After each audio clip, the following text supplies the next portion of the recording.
All right, so welcome again to the Zoom room, Sally and Elaine.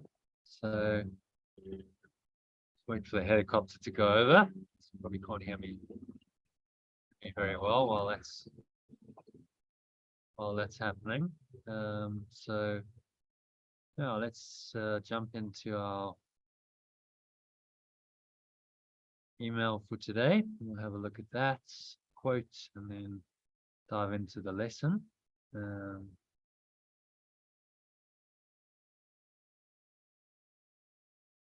Give me a moment to get the live stream going. Okay, here we go.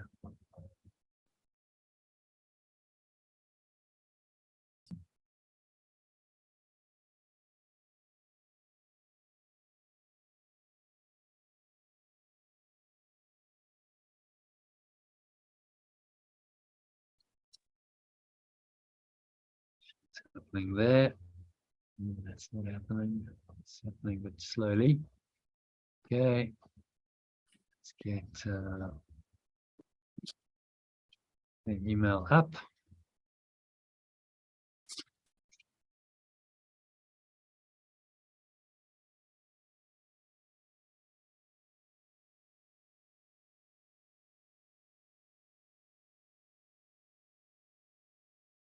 Share my screen.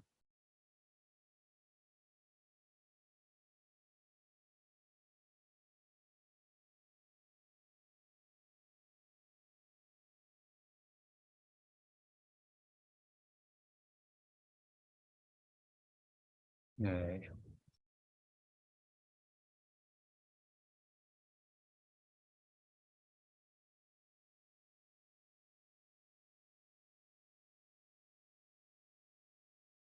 Okay, so here we are.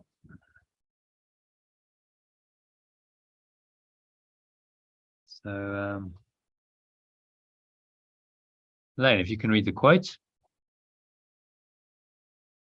Or Sally, I don't mind. Elaine's not there. Most folks are about as happy as they make their minds up to be. Attributed to Abraham Lincoln. So I'm not sure if he actually said that, but it doesn't really matter because it's the thought that counts. It's really a wonderfully simple formula for happiness. It's just stating the obvious. You know, it's a decision. You make up your mind to be. Well, if you decide to be happy, you decide that happiness is your number one priority, then you made up your mind to be happy. And the corollary is no matter what seems to be happening, you know, it's not, well, I decide to be happy, but you know, if something changes, if something doesn't go the way I want it to, then I'm unhappy. It's a decision to be happy no matter what. So this determination to change your perception and be happy as a result is the foundation of all personal transformation, because it's only through your willingness to change your mind that anything will ever change in your life. As Yeshua phrases beautifully in this quote from introduction to chapter 21. So projection makes perception. You want to read that one, Sally? Projection makes perception. The world you see is what you gave it. Nothing more than that.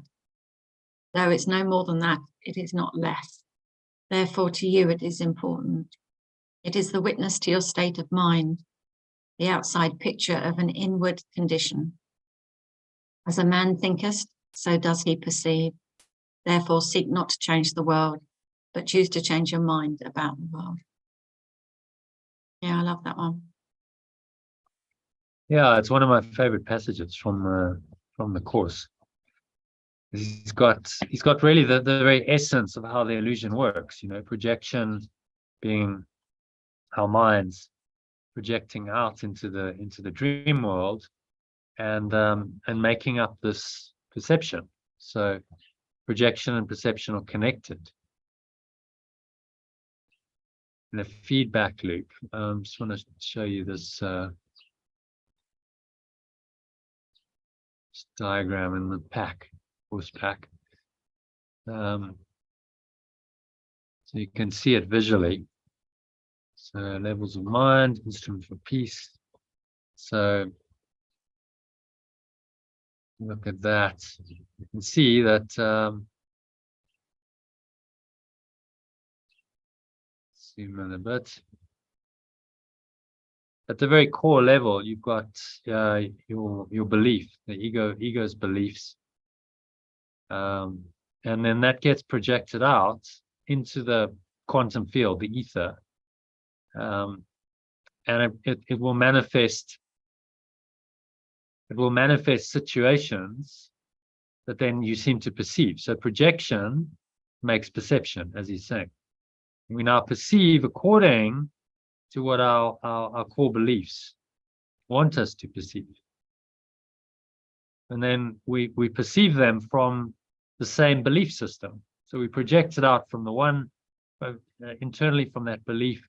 And then that belief, through our thoughts and our emotions and our perceptions, influencing thoughts, emotions, and perceptions, then it comes back and this so-called external world and the sensory inputs we get from it, which are projected out, are now perceived from the same belief as projected them.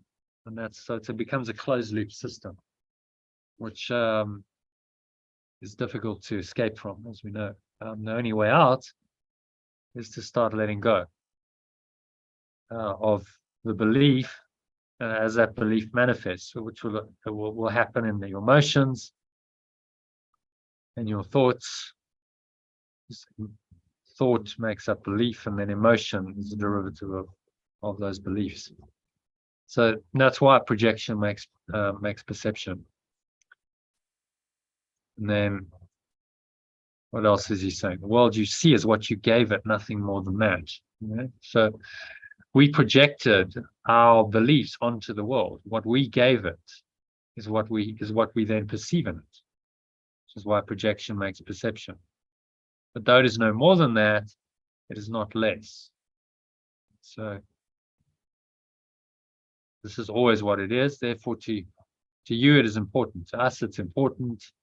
It is a witness of your state of mind, outside picture of an inward condition. The world is just the outpicturing of the inner beliefs, the inward condition, as he calls it. As a man thinketh, as a person thinks, so do they perceive. And so whatever you're thinking about, your beliefs, the core level, we look at beliefs. As a man thinketh, so does he perceive. And so those core beliefs are what influence whatever's happening externally, which is ultimately a projection.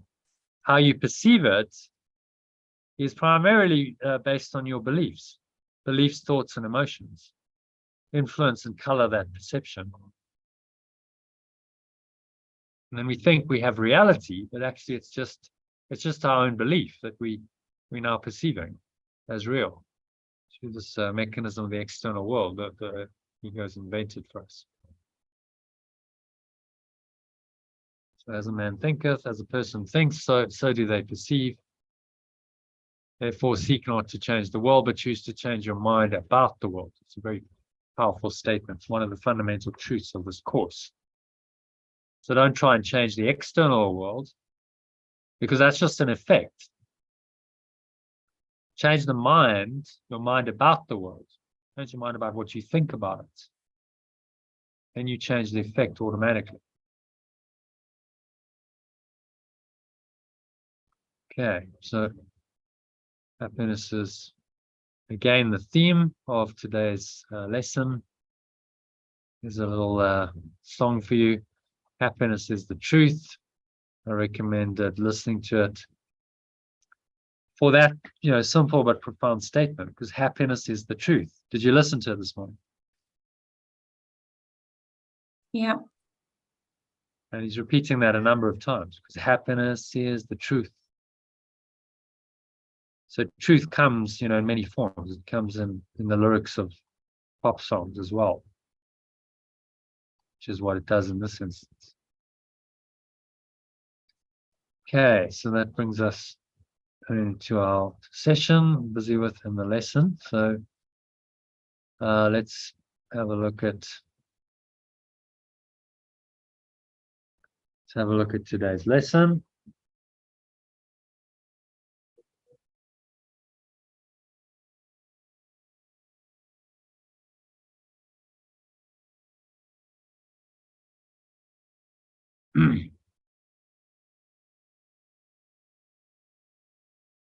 So I wonder if any of this is actually recording. I'm just recording stuff, but is it actually posting on the group? Let's just see. Anything's come through? No, nothing yet. No.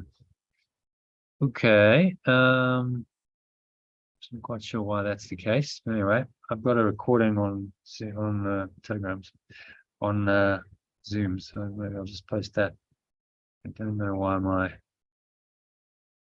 data is not working. Maybe it's because I've run out of data. Anyway, so in terms of the lesson,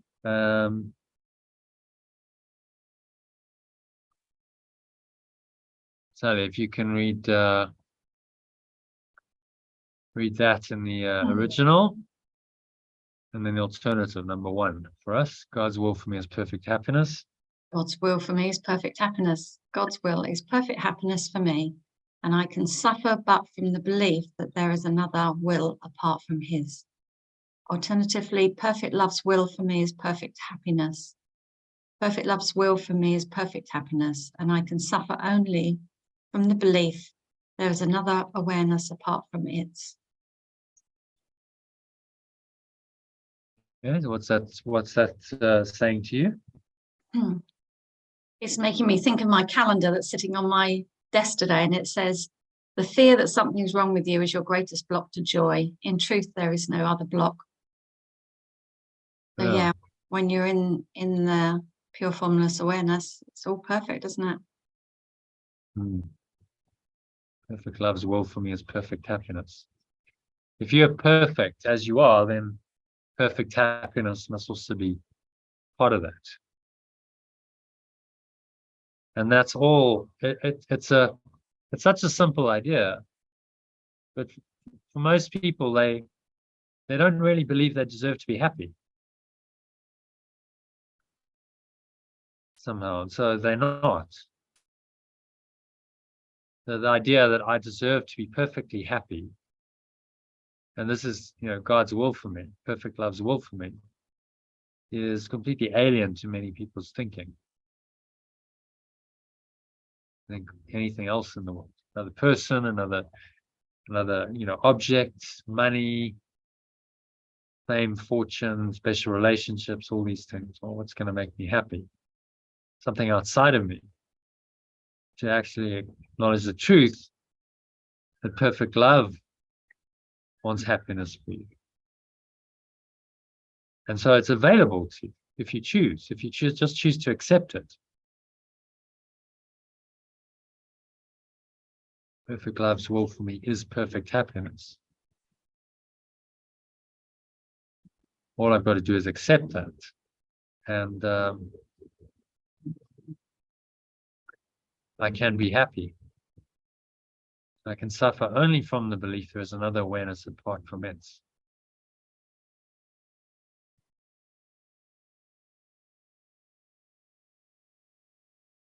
That's our only problem. One problem is that there's another awareness, as your quote said. Do you want to read that again? What did it say? The fear that something's wrong with you is your greatest block to joy. In truth, there is no other block.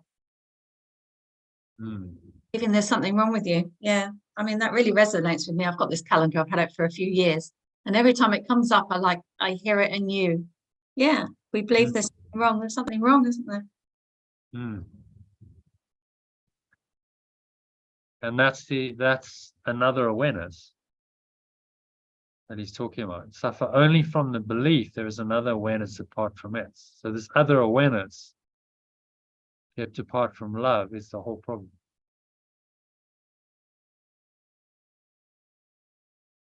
If we can just let that go, then we must accept that perfect love's will for us is perfect happiness, not just for us, but for everyone. No exceptions to that. Perfect love's will for everyone is perfect happiness. So I'm not anything special or different, but I am entitled to be happy. I'm not excluded from this, overall will of perfect love.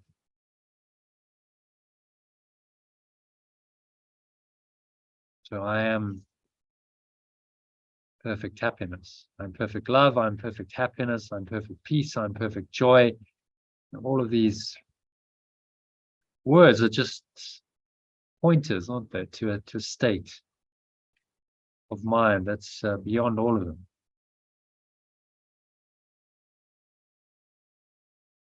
Yeah. Any other thoughts on that? I'm just thinking about how distinctive it is when I switch from perfect happiness or the pure formless awareness into a slightly less wholesome energy. And I thought today I'd spend a bit of time noticing that if I ever get slightly triggered, just feel that sensation of coming out of that perfect happiness. And I haven't quite got that moment when it happens, but I'm going to keep practicing that. But somebody said I was perfectly happy today, perfectly peaceful, and somebody said something to me like, it looks like you're looking over the fence at life. And I felt really hurt by the comment, and it took me down a little instrument of peace clearing session. Okay. And then I got back into the pure awareness again, but it was just like that transition between the states. I thought I just need to notice that, because it's probably taking longer to notice it's time to do the instrument of peace. I mean, it was only, like 10 minutes or something, but it's like, it'd be even better if I knew in that moment I could really feel. I mean, I did feel it, but it's to do the work as soon as possible, isn't it? And so it's awareness to catch it and go, oh, something's come in, my state's changed. I'm no longer in that nice, call it foundational happiness. I'm no longer in foundational happiness. I'm now feeling fearful, angry, and then you notice that state. Whenever there's a state change, you need to be really vigilant, really on your inner awareness. And if it's a going in the wrong way, it's an unpleasant, uncomfortable feeling, then there's an immediate call for correction. So, okay, I need to let this go as soon as possible, because I really don't want to sit with this in my mind and in my energy field any longer than I need to. And the mastery, as I mentioned Ramakrishna earlier, the expression, the mastery is when something comes in and then instantly it just let go of. There's no way for it to land and sit. So you said you felt hurt. There was some way for it to land temporarily. Then you have to dislodge it and let it go. I think that the spiritual masters of this world, someone might say that to them, and then it's like, okay, maybe thought arises, emotion, but instantly they're aware of it and they just let it pass through. So nothing sticks in their mind and in their energy field or in their body. It was a funny feeling though, because it felt like it was an old pattern and it felt quite hollow. There wasn't any emotion. It felt different anyway. It did feel like it was just an old thing that would have happened to Sally. And it was good. It was very positive. I was very pleased to have had it so I could release it. Yeah. And you just noticed, okay, it took 10 minutes instead of instant. But that's that's as Elaine says, your favorite saying, Elaine, work in progress. It's like as you practice, you get better. And eventually you want to get to the point. It's like it's virtually instant. It's like, okay, it comes in, I notice, I let it go, and in a few seconds, it's gone. And it's as though nothing ever happened. And that's when you have, unshakable peace, because whatever comes in, it's gone so quickly that it's had no time to reside anywhere in your thought system, your energy field. It's just undone straight away. So, keep practicing and you'll get better. And you just that time gap is actually one of the best symptoms of enlightenment, the best barometers, of how advanced you are spiritually. Okay, so how long does a negative thought and emotion dwell in your mind and in your energy field? And the longer the time is, the less advanced you are. The shorter the time, the more advanced you are. So our goal is to shorten that time. We shorten it by practicing the awareness and the letting go as much as best we can. The more you practice it, the better you become at it, like any skill. And so you shorten that time. Yeah. Well, it would have been a week in the past. So I've got it down from maybe a week or months down to 10 minutes. Usually it just comes and goes. Usually I feel quite untriggered by things. I just notice them and they go. But that one stood out a bit today. Yeah. All good. Yeah, and it's all just learning. There's no like, oh, well, I messed up, or okay, well, it was 10 minutes. Next time, maybe can be a bit more vigilant and I can make it less time. And so it's all learning, and there's no element of, oh, I messed up. I'll never get this right. Kind of idea, which is what those are the sort of thoughts the ego sponsors. Yeah. Like, I'm aware of it, but it's just correction. It's like, well, as soon as I become aware of it, I correct it, and then that's fine. I've corrected and I move on. If I took 10 minutes, so what? Okay, I took 10 minutes. Next time, maybe I'll just be a bit more on my guard, and that'll help me. So, Lane, any thoughts on that? Perfect love's will for me is perfect happiness. Yes, I mean, I can sort of resonate with what you're both saying. It's very much how long you can keep it, stuck in you. It is releasing it. And sometimes some things are a lot more challenging, like personal, special relationships, animals, and so forth. Because I'm getting distracted now, actually, as it happens. It's like heaven. I've got 2 lovely dogs, and there's a little white kitten flying around, and I'm thinking, oh, I'm getting distracted here. But it's such a nice distraction. So. Well, if you're genuinely happy, then it's not a distraction. It's happiness. Oh, well, it's heaven for me. Enjoy it. Yeah, it's heaven. Just the moments. It's so funny. I wish I could put the camera on them. It's so funny to watch them. Look, have you just watched these here? There's a white kitten just under this thing here, and my little dog. Some reason it's really blurry. I don't know why. Oh, is it? Oh, shame, because you're missing the I don't know magic. if your camera's set to some setting that blurs it. But oh, I see. You're clear, then your background is blurry. Okay. Maybe it's a setting or something. Oh, that's a shame, because like I say, can you see a white kitten there? I'll have to take it out of screen share mode. It's very small. But are you also seeing blurry, Sally? It's very blurry. Yeah, it is a bit blurry. I think it's that Zoom thing, doesn't it, that blurs the background. Yeah. It's clear on Elaine, just the background's not. You've got a setting that blurs the background. I can just about see the kitten. Yeah.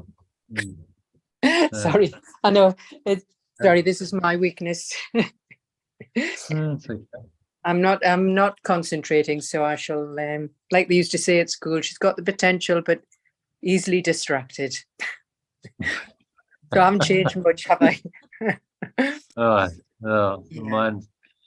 Your mind tends to wander, does it? When it's something that something like this, it's because it's a special moment. It's really funny watching them. So sometimes they say it's quite nice to go back to your childhood because it's more natural, isn't it? Yeah. So the child is coming back out of me. See, look at this. Look. Okay. There we go. Okay. Zoom focused on him. Yeah. Yeah, sorry, yes. Yeah. So Yeah, yeah, what so- was yeah, it does Yeah. resonate. Just any questions about the lesson? No, it was very clear there. It was very Hmm. clear. I understand, like I resonated with what Sally said there. But it can stick with me a lot longer Okay. than it does with Sally. Yeah, sorry. Oh, if you can read number 2 for us, 102. I share perfect love's will or happiness for me. Just try and make it a bit, because I'm on my iPhone, so I'm just trying to make it a bit bigger. Okay. I'm pinching it up, but it's not working as normal. No, well, I can make it. Yeah. Is that better? Ah, yes. I share God's will for happiness for me. I share my Father's will for me, his Son. What he has given me is all I want. What he has given me is all there is. Alternatively, I share perfect love's will for happiness for me. I share my source's will to me, its extension. What it has given me is all I want. What it has given me is all there is. Now. So, thoughts on that? It's very nice phrase. Hmm. That's our natural right. And Hmm. if we put the separate self to one side, that's actually what will reveal itself. Now. And then that in turn, I will share that amongst all forms on this planet. Hmm.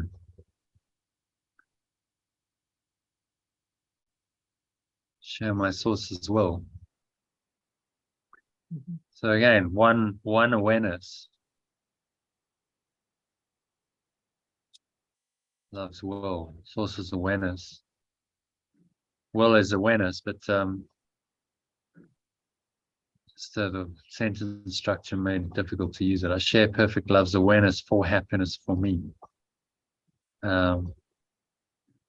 Maybe share love's awareness of happiness for me, but it's that will or awareness we're talking about. So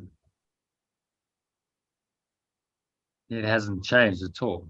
It's got a pure formless awareness. Here's what it is, and then that extends to us. When we share it, we accept it. We accept it into our mind. We accept it. That awareness is ours, and that awareness is the only thing that's going to make us happy. It's just that awareness that makes us happy, and nothing else. That's the whole teaching.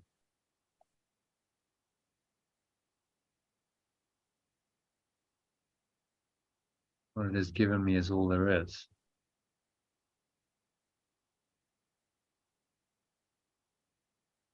There's nothing else. All I want, all I need. Asking for acceptance and an exclusive commitment. I'm committed to this.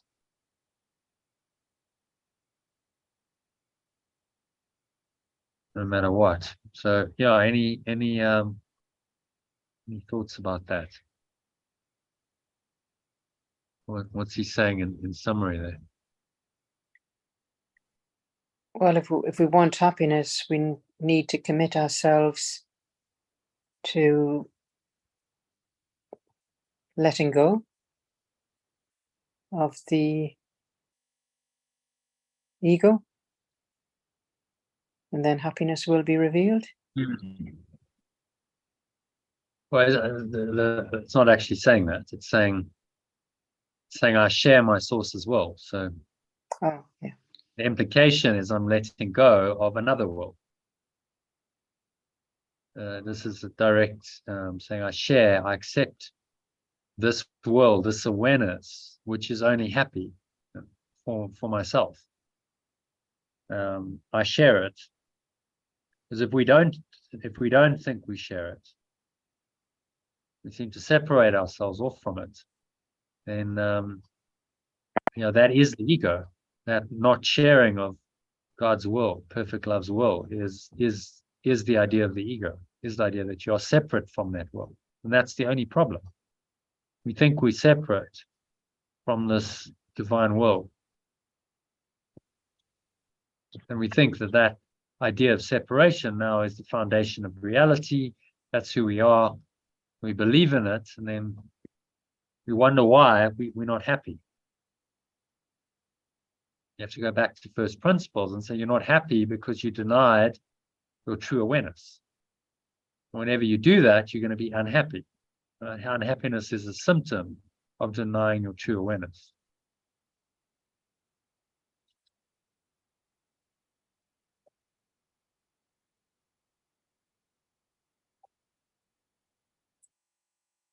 Okay, any other thoughts, comments on that? No, it's very clear. You have a little visitor. Really. What have you got? I Can you can't. see him? Hello. Oh, it's a Him or her? little boy. Little boy. Little boy? Yeah, boy, I think. Hello. Hello. And there's cats here as well. Oh gosh, we're in paradise at the moment. Hmm. We're in the children's world. Yeah. Yeah, and if you think about kids, I mean, that's a good reminder from the Holy Spirit, because kids are happy. They don't have all the complexities. Certainly when they're younger. As they get older, they can develop them. But you think when you're a child, it's just, well, I'm in the moment, I'm in the now. I'm not burdened with cares and worries and concerns. I'm not worried about past or the future. I'm just in the moment, and it's joyful being in the moment. It's why kids are joyful, and they laugh a lot. Adults we get too serious. You forget about Self-conscious. that you're in the moment. We get very and there's self-conscious. kind of Yeah. conditioning. So adults, I mean, they've done surveys on this.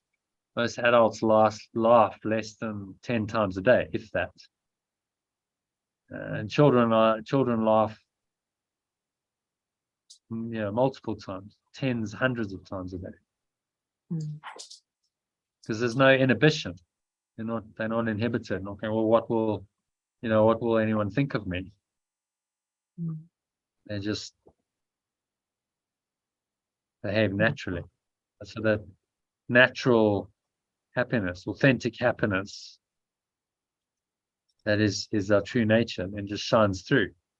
So Yeshua said, you must become like little children to enter the kingdom of heaven.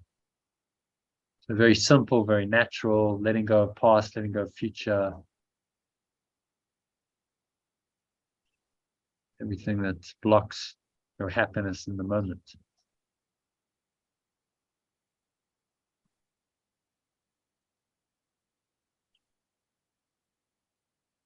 Okay, so any other thoughts? And it's a very, very simple, straightforward lesson, but very profound. Okay, I choose it. I accept my happiness.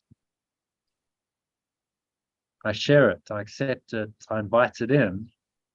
There's many, many people in the world for whom this is a revelation. What do you mean I'm entitled to be happy? God wants happiness for me, and they don't believe it, because their egos program them to believe that actually they deserve to be unhappy. You believe in a separate self and guilt, then that's what you must believe. You actually deserve to be punished, therefore you deserve to be unhappy. You see, the consequences of holding on to the separate self are that you must then deny happiness, because you must believe that you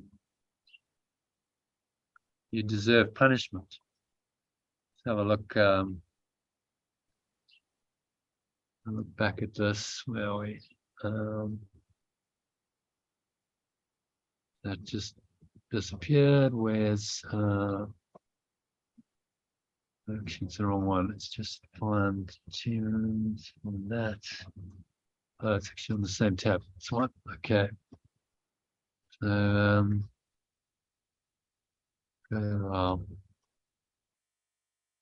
just to relate this back to the diagram.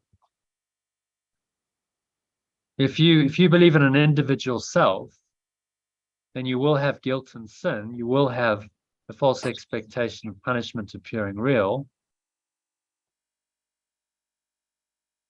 And then you're going to project that out. So you're going to see fear in the world. You're going to project your guilt out. So you're going to see anger and attack, none of which will make you happy. And it all comes down to a false identity, believing in a separate self.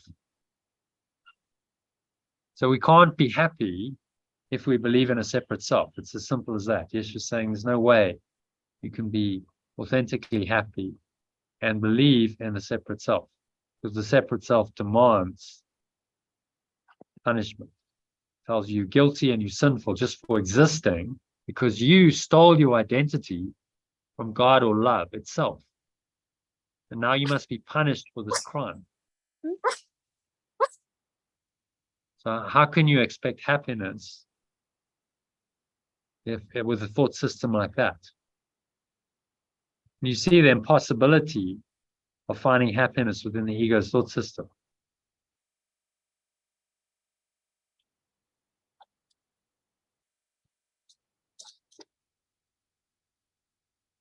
Okay, so any other comments on the lesson, questions? Oh, just in time for meditation. No. So shall we go into a meditation now? Yeah, that'd be good. Okay. So yeah, just making yourself comfortable.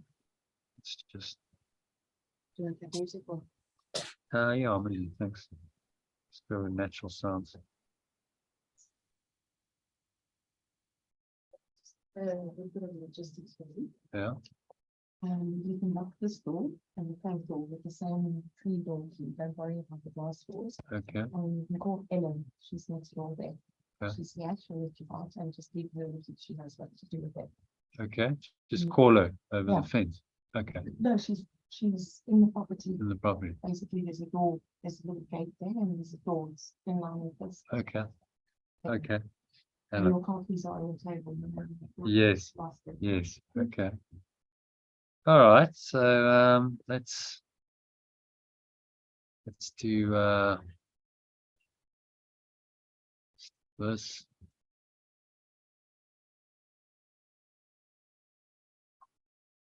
do a little meditation. So for some reason it's not connecting. So anyway, it's giving me that. Yeah, I don't know.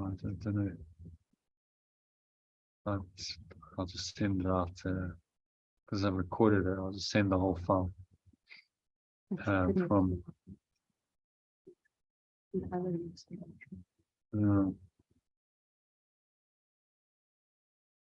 No, it's saying XK39 connected.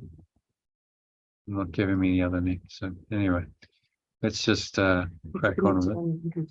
Yeah, I am. So okay, so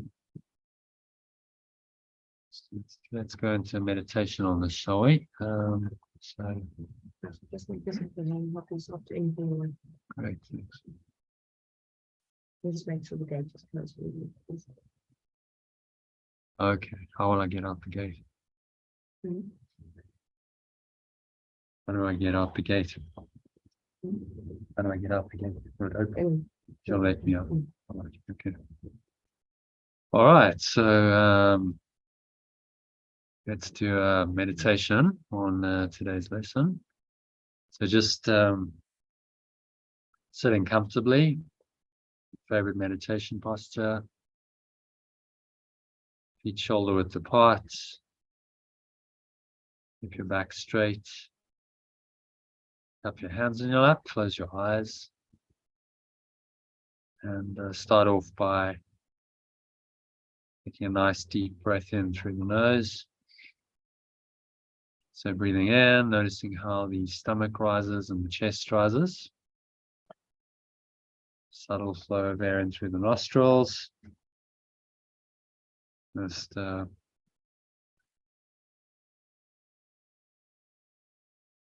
pausing at the top of the inhale.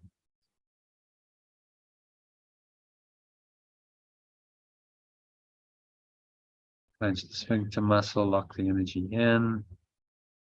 Draw the energy up into your spine, to the crown of your head. Pausing at the top of the inhale.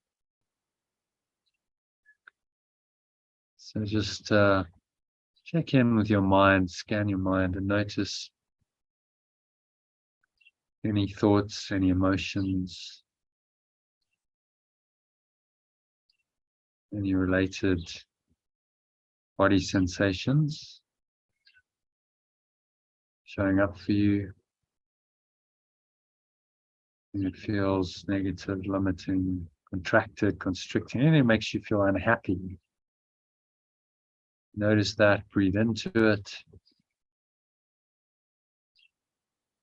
Imagine you breathing light in, beautiful golden or white light to that feeling, shining the light of your true awareness into that feeling. Another deep breath in, maximal inhale breath. Pause at the top of the inhale.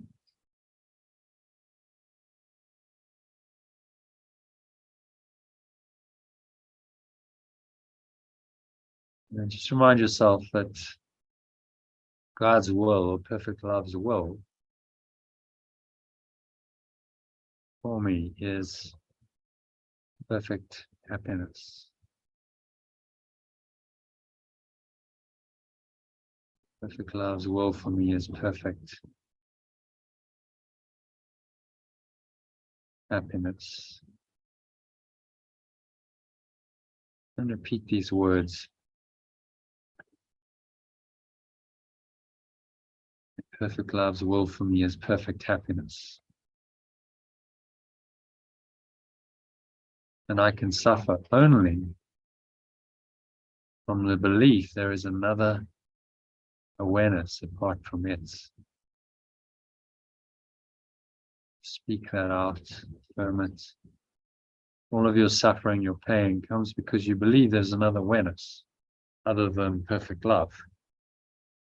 There's another will, a will that wants you to be unhappy rather than happy. So this is the ego, this is the false idea of separation, separate self, that's become. So just look on all that. Whatever thoughts, emotions are coming up, you can't let them go. So just exhale.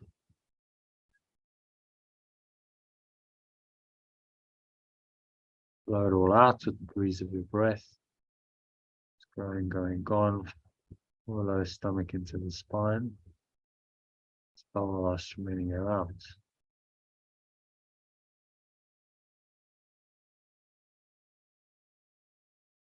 And just rest.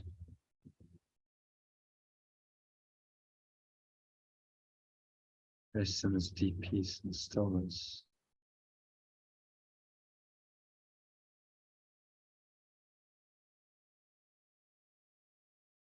Nothing else to go. Nothing else to do, just breathing in and out through your nose. Allow yourself to experience this happy state. No effort required, it's just allow this natural state, your natural state of mind to be there.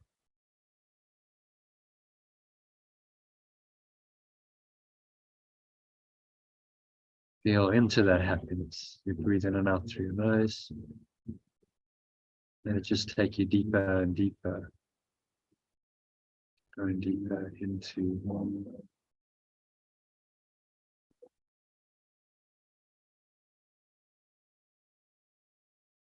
a peaceful, happy place. So peace is foundation of happiness. Authentic happiness is foundational peace. So no matter what, you're at peace. You won't be actively enjoying it.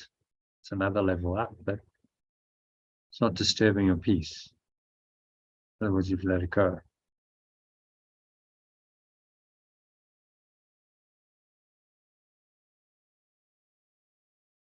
So breathing in again, nice deep breath in.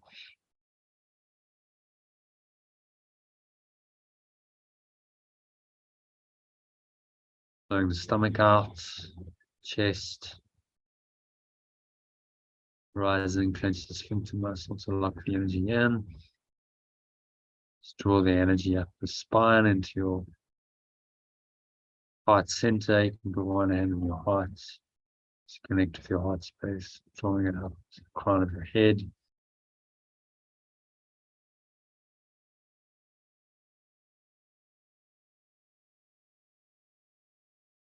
One hand on your heart. Just contemplate today's second review lesson, which is that I share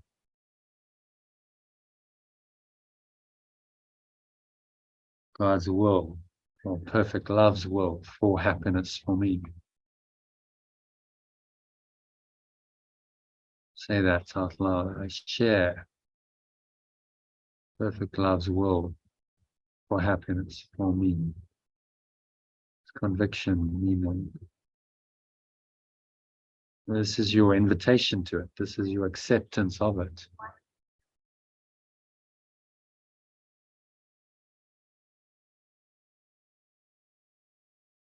And say, as you breathe in again, I share my source's will for me. Its extension. Breathe in again. Deep inhale breath. Breathing it into every pore, every cell, every muscle of your body, inviting this presence in. And say, what it has given me is what I want.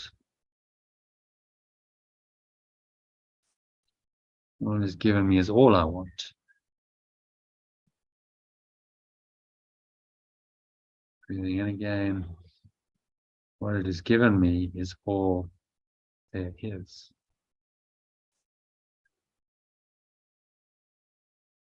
And exhale on the truth of that. Have a sense of sinking into that acceptance. Opening yourself up.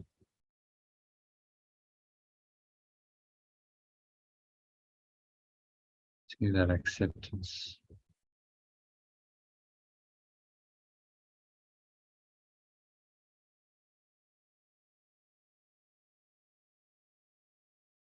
There's nowhere else to go, anything else to do. Just experience what it's like to be happy, to share perfect love's will for your happiness.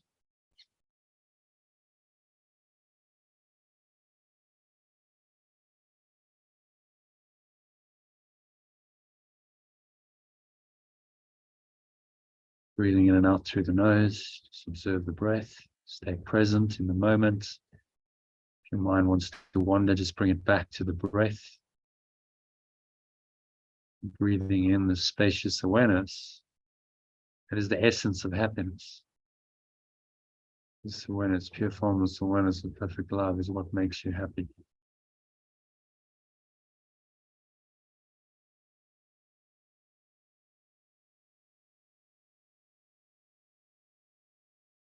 And just breathing in and out through your nose and just surrender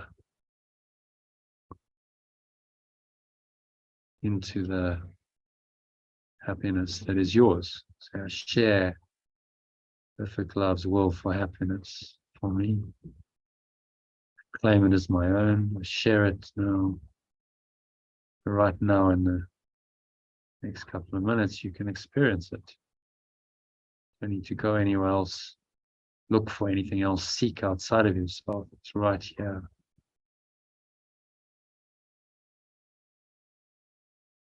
Nowhere else to go, nothing else to do. Just breathe in and out through your nose, relax, and be still. Be still and know that you are God.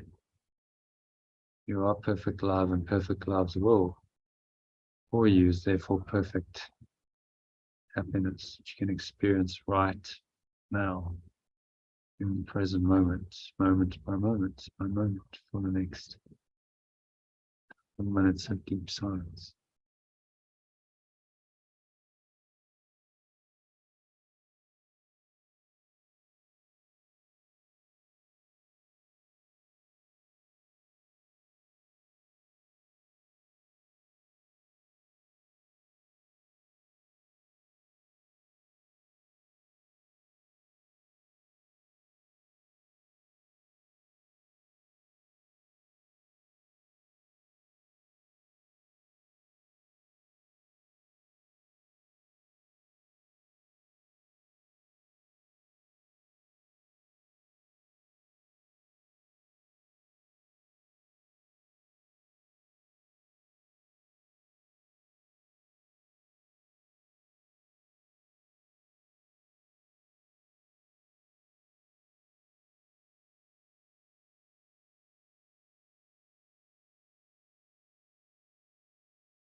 Okay, so just gently coming back.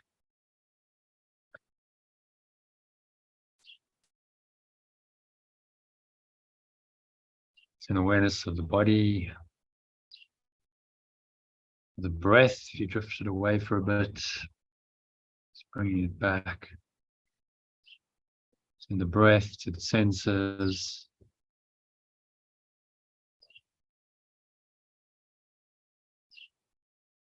And on the count of 3, you're going to open your eyes.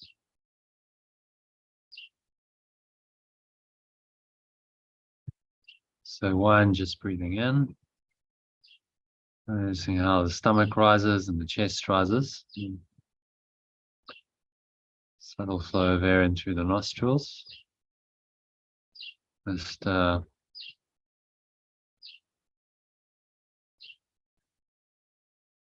pausing at the top of the inhale.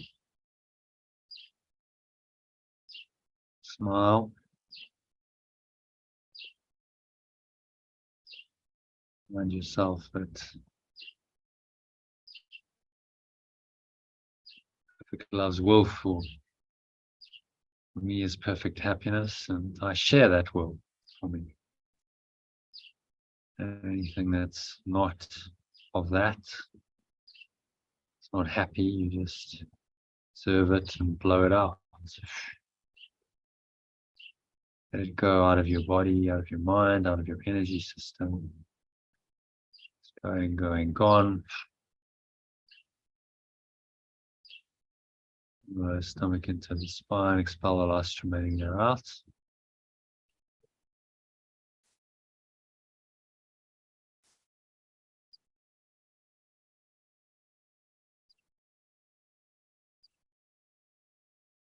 And you just rest here. To notice the weight of your body, pressing down into the chair, your feet touching the ground. Noticing what you're feeling and touching. Maybe there's a subtle taste in your mouth. Smell in your nose, notice that. Notice what you're hearing, surrounding environment. Just noticing all these things from this very still, calm and surrendered state of mind.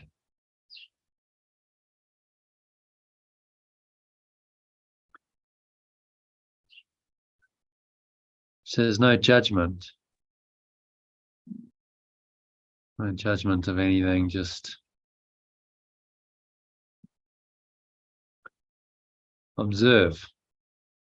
Whatever the subtle sensations of the body are.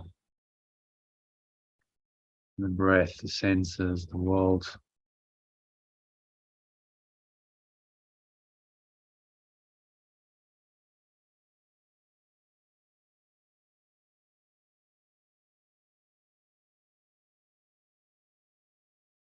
Without judgment, there can be no negativity. Ego thrives on judgment. So you just observe, get into that habit of observing without judgment, then notice that the underlying state, foundational peace is happiness. This is your true awareness. It's nothing else. So just connect with that, feel into it. The more you do that, the more you anchor that state into your awareness. And on the count of 3, you're gonna open your eyes. So open your eyes, just look around. Just noticing objects in the room, whatever's going on around you, but without judgment. There's no judgment of any of it. You notice how peaceful that perception is, and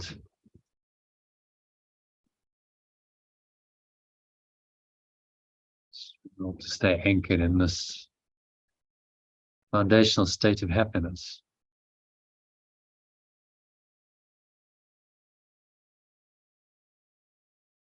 To help you do that, practice today's lesson frequently, ideally every hour. And just remind yourself every hour, half hour, an hour, remind yourself of today's lessons. Perfect love's will for me is perfect happiness, and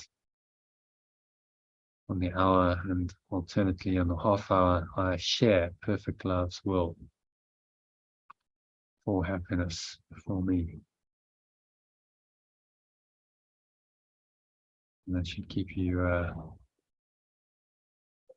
topped up, connected to your source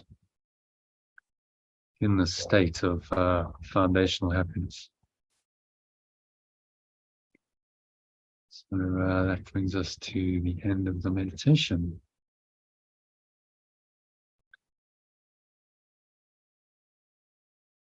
Thank you. Back to you. Yeah, okay. All right, so welcome, Christine.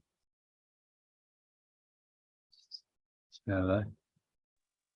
Yeah. Hello. Hi there, welcome. So yeah, anything you want to share before we go into the next part of the session? No, I think just go into the next part of the session. Everything's fine. Okay. So have a look at the text for today, which is section 9, chapter 14.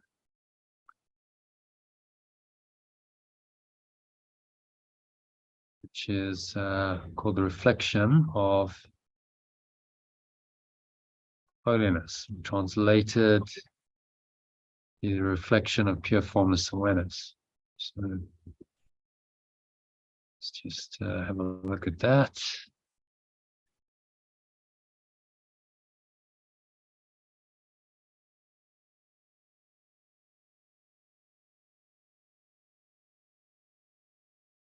I've got about an hour. Let's see what we can get done in an hour. I think it's 8 paragraphs, something like that. So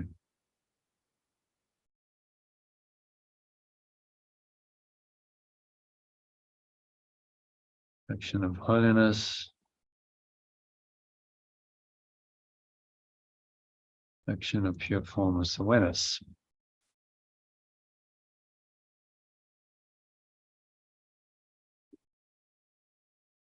Okay, so let me just share my screen.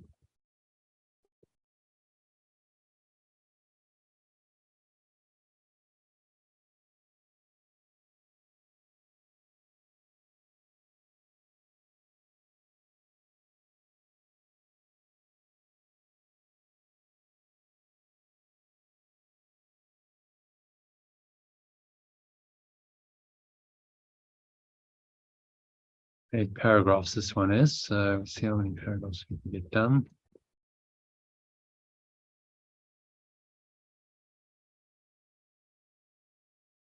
Right.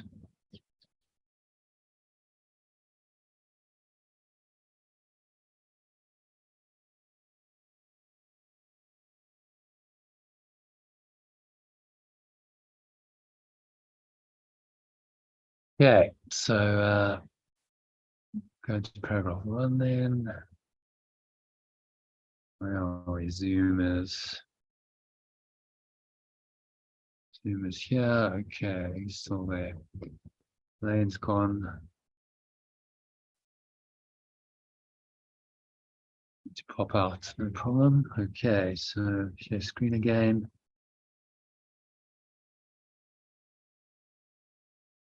So reflection of holiness or reflection of pure formless awareness. So Sally, do you want to start off? Read paragraph 1 for us in the original, and then in fact just do it. Yeah, I'm translated, so just do it in the alternative, and we'll translate as we go. The one does not make holy. Okay, so holy would be Formless awareness. like pure, I think, in that context. Holy does not make pure or innocent. One does not make pure. Or do we prefer innocent? I like We're innocence. creating. Yeah, I think innocence is good. Innocent. Atonement does not make innocent. You were created innocent. It merely brings unholiness. we change that to you are Extended. extended. You're extended innocent. So right now you're extended innocent in your pure formless awareness. So innocence is a same, it's pointing to the same state, pure formless awareness. Are we personalizing it? So would it be I am? Yeah, correct. Does not make innocent. I am extended innocence. Merely brings unholiness to holiness. So It merely brings my unholiness to holiness. translation for holiness, my unholiness, my guilt, my how about impurity? It merely brings my impurity to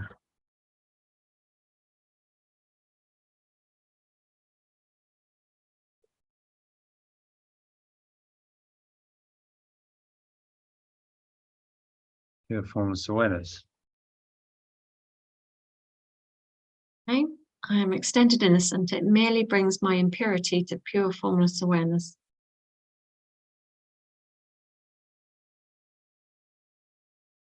And what? I made to what I am.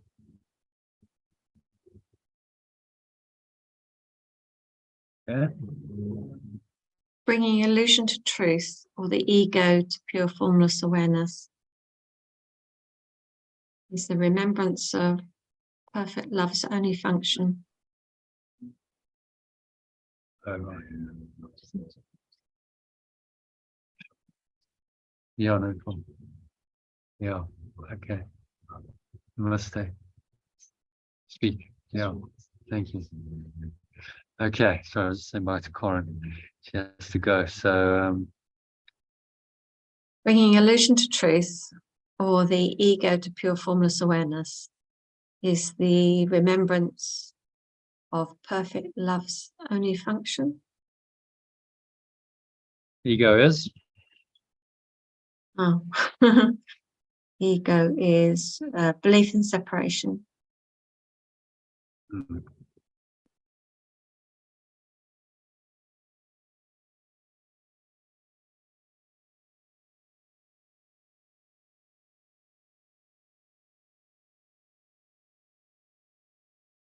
to perfect love, as we say, to yeah, we can do pure formless awareness, perfect love.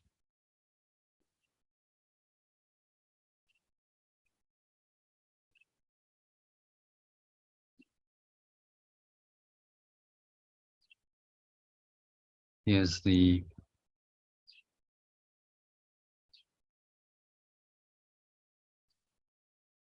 Remembrance of perfect love.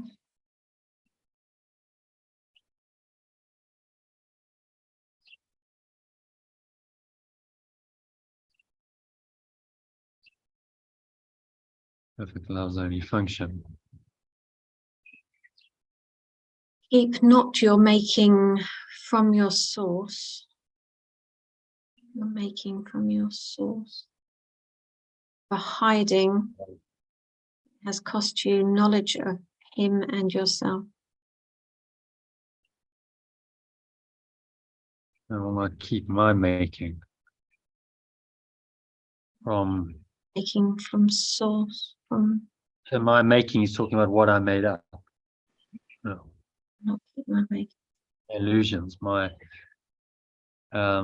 making, keep the illusion. Maybe we want to say something like keep the illusions. Keep the illusions I made.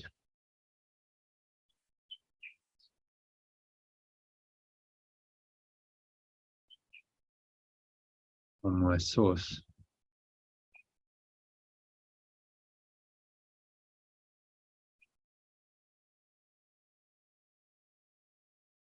Hiding it. The making, hiding the making he's talking about. Hiding it is cost your knowledge. So hiding them.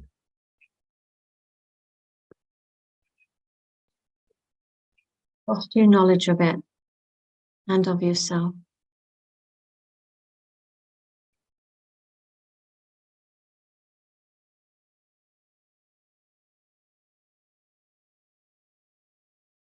I think knowledge of my source, we should say.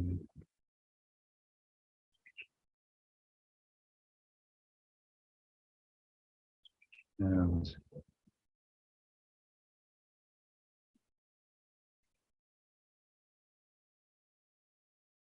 myself. Okay. Yeah. The knowledge is safe, but where is my safety apart from it?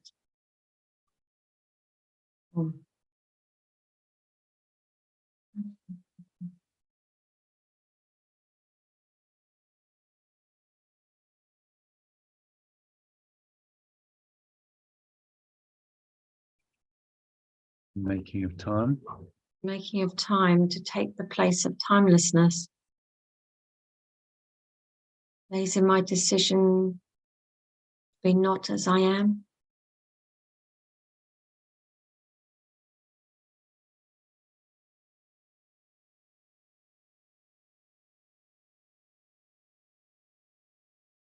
How about to be what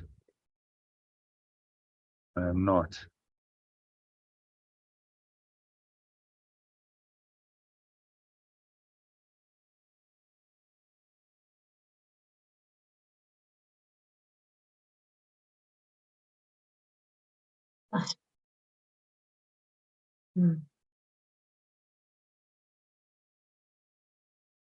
In this way, Truth was made past and the present was dedicated to illusion.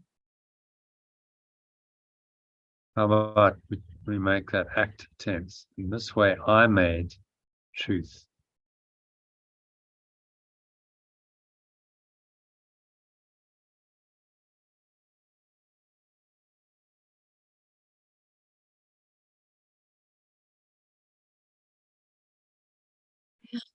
And dedicated the present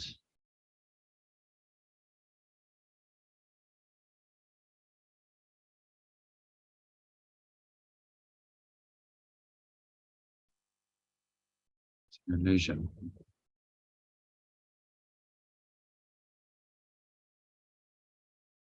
Yeah.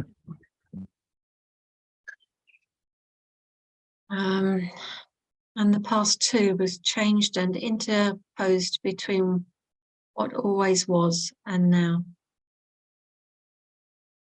So yeah, make it active. And I changed the past to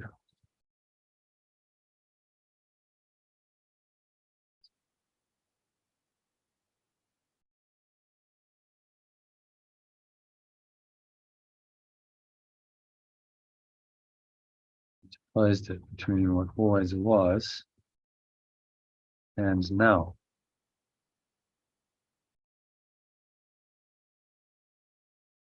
So how did we dedicate the present to illusion then? Could you just say something about that so it sinks in better? How do you think, Sally? You know the answers. We're looking at things that are not real, that we're projecting out in an illusionary world. Is that what it means? Yeah. So we've dedicated the present to illusion. All right. Okay. It's not wholly there, but it's Whenever you value anything falsely, so the entire world's a hallucination. Whenever you attach to anything in form, person, relationship, places, events, things, substances, whatever, and you value that in your mind, then you've dedicated the present to an illusion. Any value whatsoever that you place on this world is a dedication to an illusion in the present moment. That's what he means. Okay, I can hear the words, but I can feel it's not going in. But yeah, you know that feeling like it's come that far, but it's not quite going in. Well, it's a pretty radical, all-encompassing concept. Okay, so everything I perceive and I value in this world seems to be outside of me is a dedication to an illusion. Our perception projection, what we conceive of as our life. This is, human life. You have various experiences in your life. This is a dedication to an illusion if you value it over and above pure formless awareness of perfect love. You are then dedicated to the illusion rather than the truth. And that's what most people are doing with their lives. They're dedicated to an illusion and they've forgotten the truth. So he's trying to reverse that thinking here.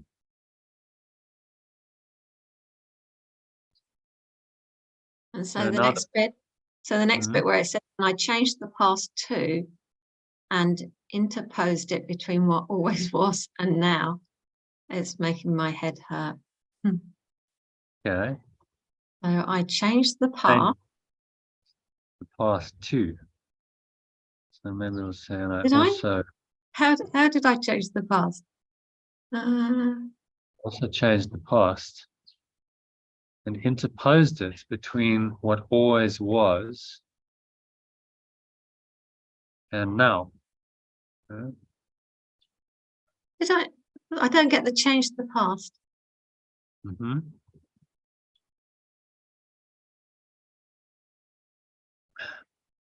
There isn't a past, is there? It's only now. Yeah. So it's an illusion. I changed something in my mind that's illusory. Interposed it between what always was and now. So let's have a look at the timeline. It might help. Timeline of consciousness might help to unpack it a bit.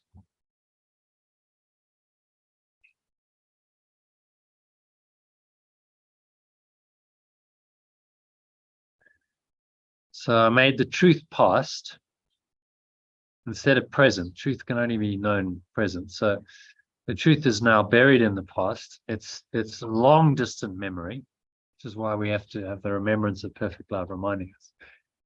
Now I interpose the past, what I conceive of as my past. These were various experiences that I had on my timeline in this so-called human life. And I interpose them between the truth and myself. Is he saying that interpose them between what always was and now? Okay. So all of my past conditioning comes in and interposes between what always was. This is the eternal truth, the blue, anything in the blue, and what is now. So the past becomes a block, right? So one way of looking at that would be something like this. So let me just modify the diagram. So we now interpose and we block off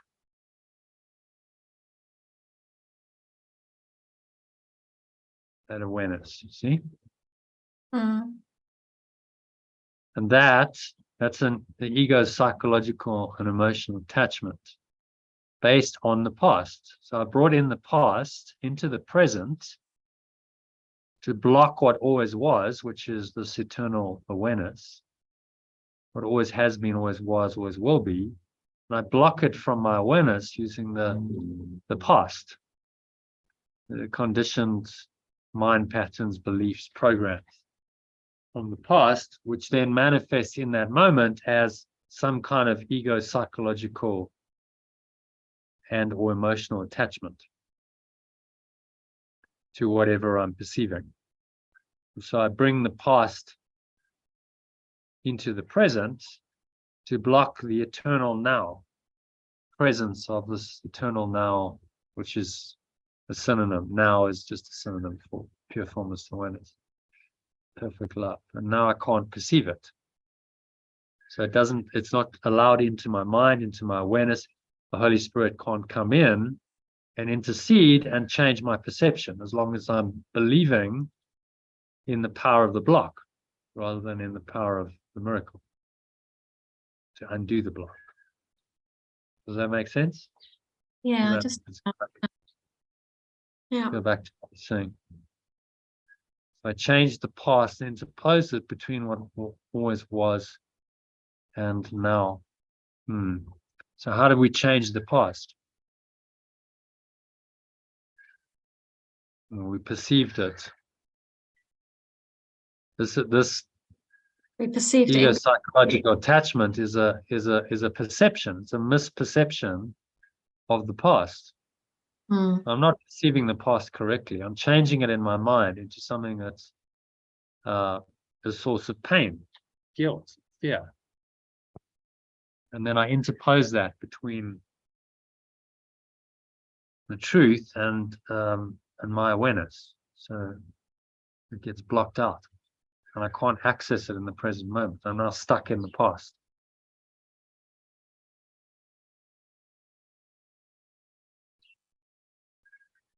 Does that make sense? Yeah, just about, yeah. Hanging on by my fingernails, but yeah, I think I get it.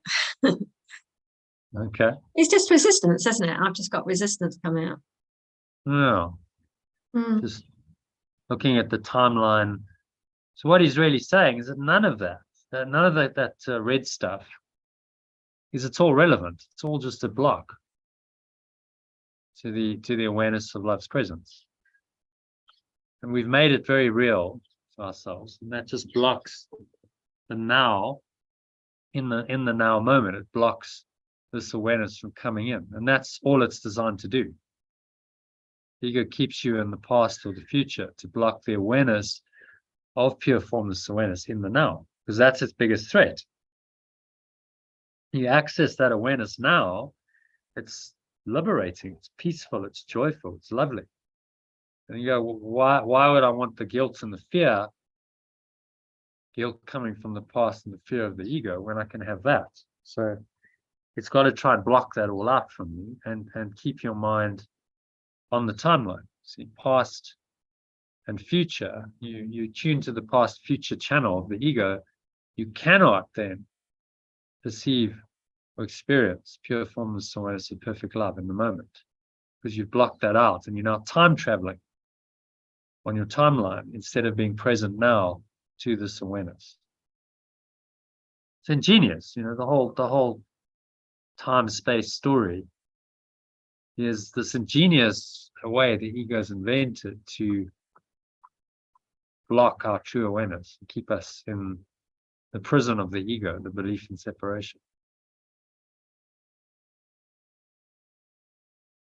Can you see that? So that's all that matters. You see the bigger picture. It's like it's just the whole construct is designed to distract us from the blue. That's all it's there for. Yeah. Yeah, something's quite important about this for me. I can just about understand it, but I can feel that there's maybe something else, a deeper understanding coming. Okay, let's persevere with it. Last sentence. Past that I remember never was, and represents only the denial of what always was.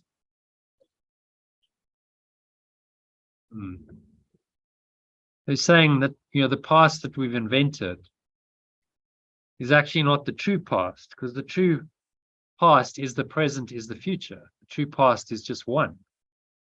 Our true past, we go back to source, is pure formless awareness of perfect love. That's our true past, which is also present, which is also future, because it's just now. There's only that.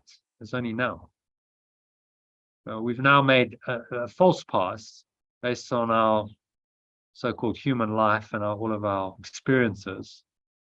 And that blocks our true past, which is also available here now as pure formless awareness of perfect love. So you see what you're doing is you're collapsing time with this kind of thinking. That's why ego's finding it challenging. Because you collapse the timeline and it all comes down to right here, right now, there is pure formless awareness of perfect love. And there is no past. And there is no future. Now, these are hallucinations, that's all. They don't really exist.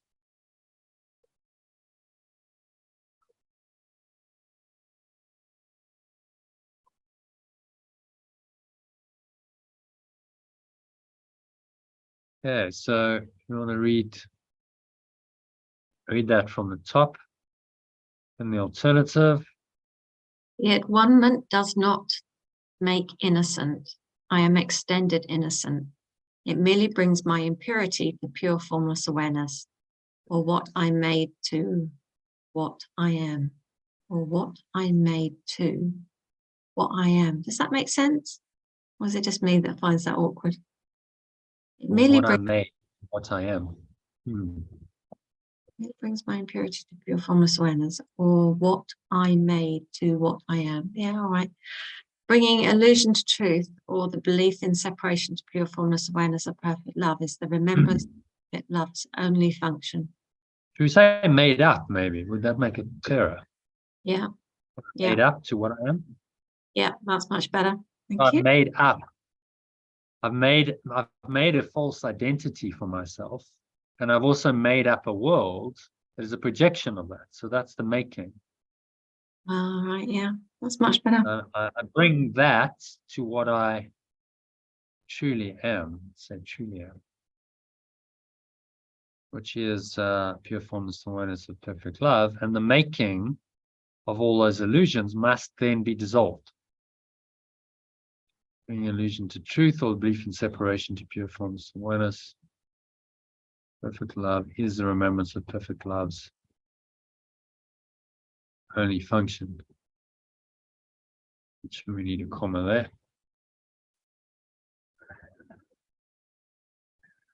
So bringing the illusions to truth. Reminding yourself that those illusions aren't true. That's all bringing illusions to truth means. Okay, it's not true. Whatever I'm seeing here in this world is not ultimately true, not absolutely true. It seems to be. It seems to be there, but it's not the absolute truth. It's very, very temporary, very changeable. So how can it be the truth then? If you define truth correctly, it's eternal and unchangeable. And everything in this world must be false. There's nothing here that is permanent and unchangeable. The whole world is false for that reason. Okay. Carry on.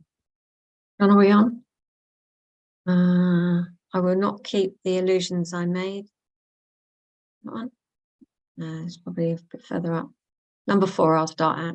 Bringing illusions to truth, or the belief in separation to pure formless awareness, perfect love, is the remembrance of perfect love's only function. I will not keep the illusions I made from my source, for hiding them has cost me knowledge of my source and myself. The knowledge is safe, and where is my safety apart from it? The making of time to make the place of timelessness lay in my decision to be what I am not. In this way, I made truth past and dedicated the present to illusion. And I also changed the past and interposed it between what always was and now. The past that I remember never was, and represents only the denial of what always was. What always is. How about Yeah. that? I think that would be better. Mm. Always was and still is. How about that? Yeah. Makes it clearer. Okay, so can you have a go at explaining that? What's he saying? Somewhere in there. I'm innocent already, and to bring illusions to the truth, or separation to love. And to make the truth the past, I was valuing the illusions and the perceived past blocks the perfect love that I truly am. So ego keeps us in the past or the present, keeps us away from the perfect love. It does. Because that's its greatest threat. As soon as you go into perfect love, into the pure present moment, you realize that the timeline is illusory. You realize there's no past and there's no future. It's only ever been now. Which is the most, that's the foundation of spiritual awakening. It's only now. Wow. And it's always been only now. That's the truth. It's always been now. I've just been time traveling. I've been in an illusion, thinking about the past and the future, not rooted in the now. It's so simple, really, isn't it?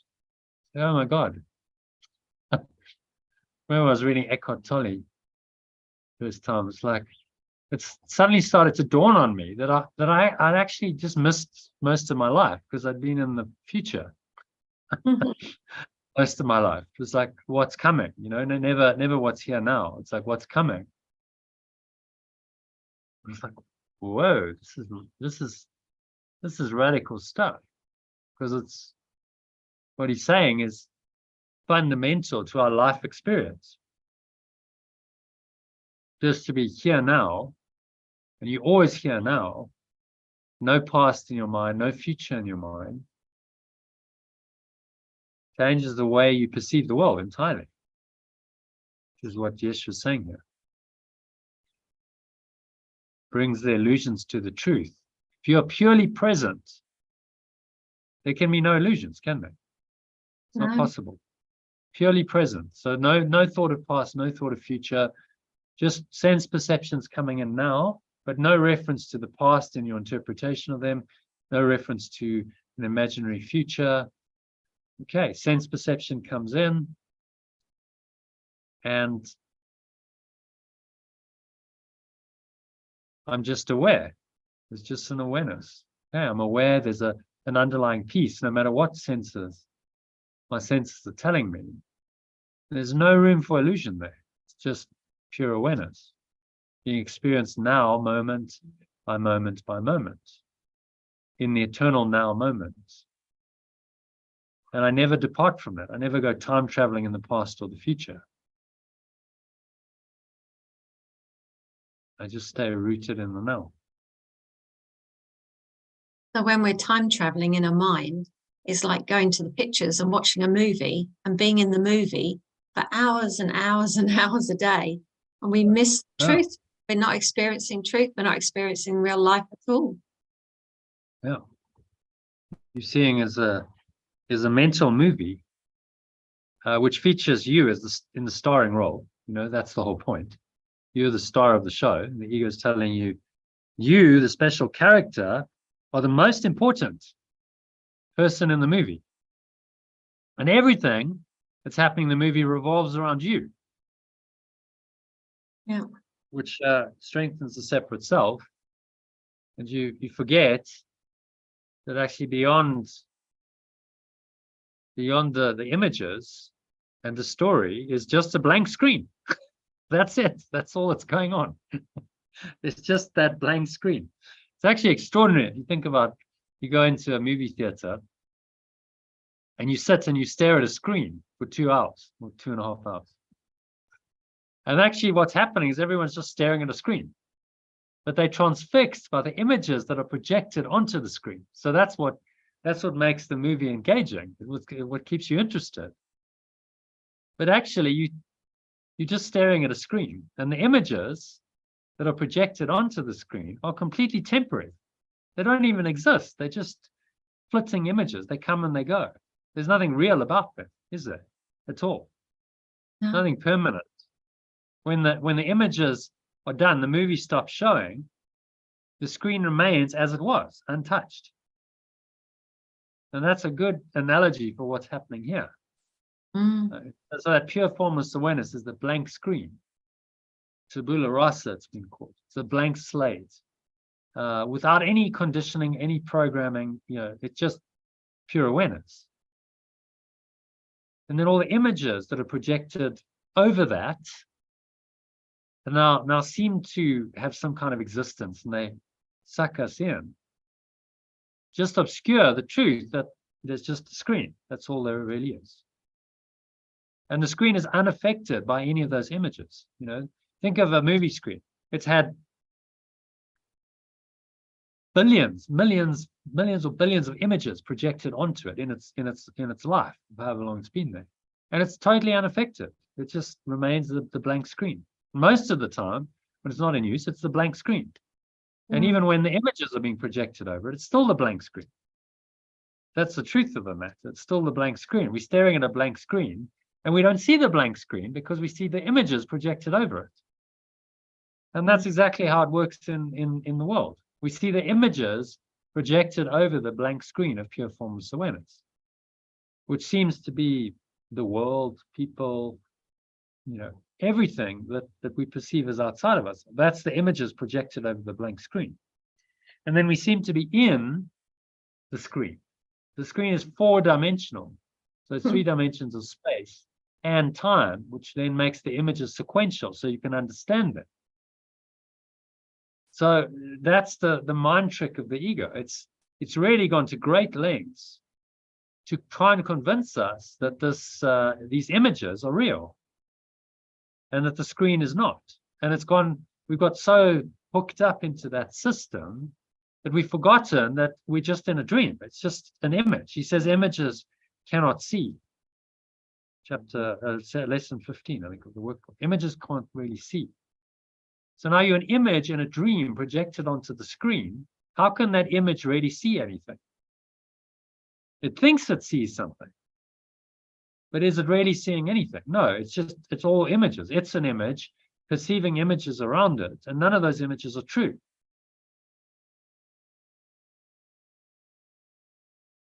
Truth is, the screen is still the screen, and nothing's affected in any way, shape, or form by it. So if we think of it in those terms, and that's a good analogy for this world and the life in this world that we seem to be living, and we have it gives us a deeper understanding what's really going on.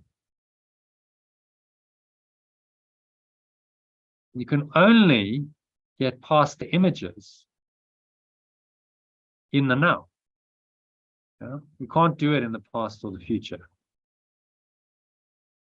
You can only perceive the blank screen right now. And the art of letting go to say, well, can you perceive it right now, moment by moment by moment, even though the images continue to be projected onto it 24/7? We even dream. I was talking about dreams. We even dream and we project images onto a mental screen. So it's happening all the time.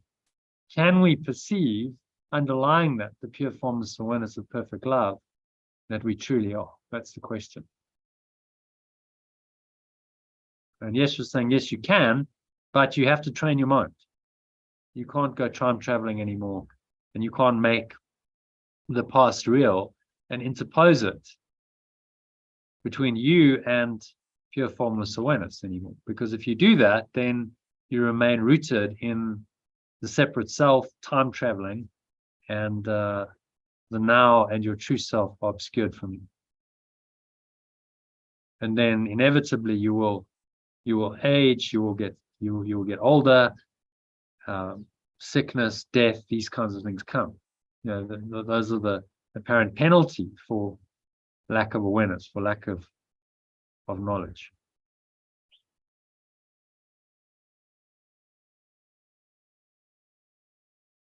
I love the time travel analogy because Yeah. I always quite fancied time travel, and then didn't realize I was doing it all the time anyway.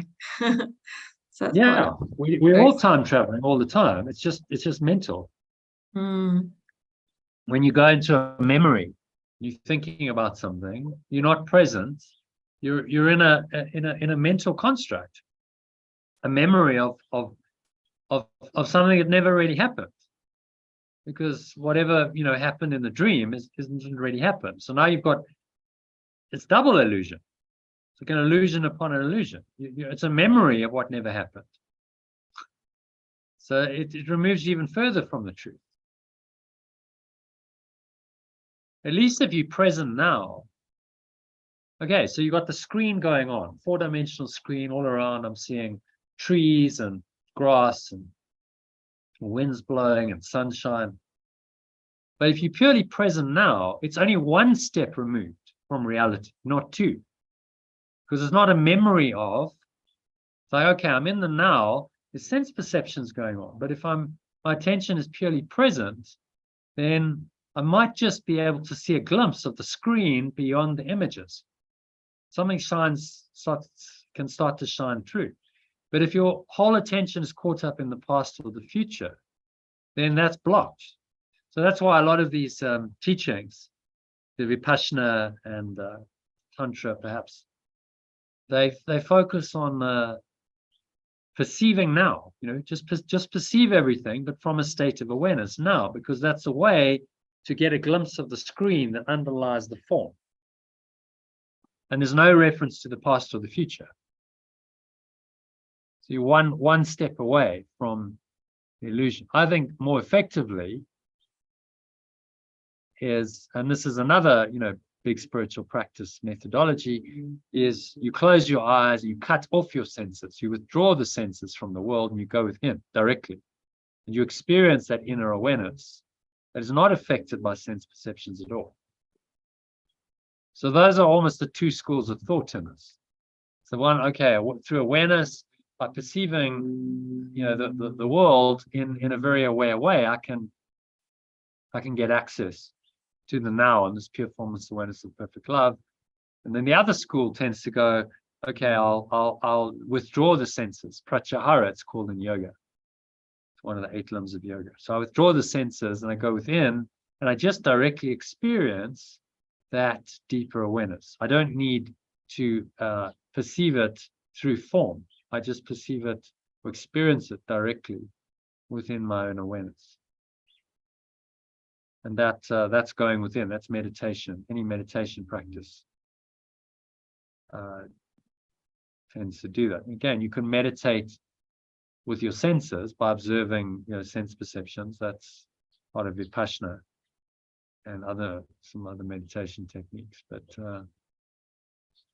I tend to think the first one, the withdrawal of the senses, is more effective, because you just undo those in that moment, and you can go directly into pure formless awareness of perfect love, which will be blocked to you. It's going to be, that awareness is blocked to you the more you get associated with form. So different methods. I'm not saying the awareness of sensations can help. I've done Vipassana, but going within and just going into awareness, as the course asks us to do. Close our eyes, just go into this deeper awareness we call pure formless awareness of perfect love.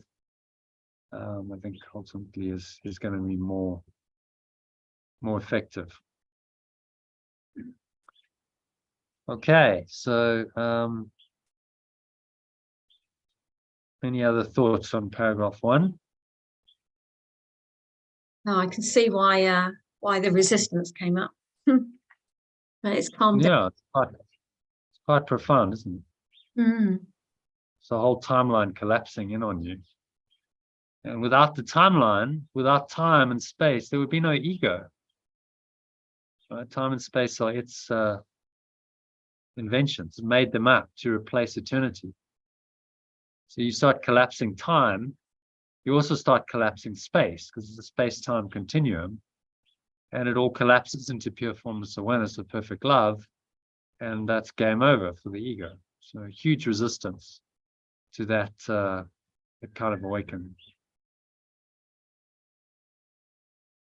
Okay. Yep. So number 2. The search for truth, or my search for truth, is only the honest searching out of everything that interferes with truth.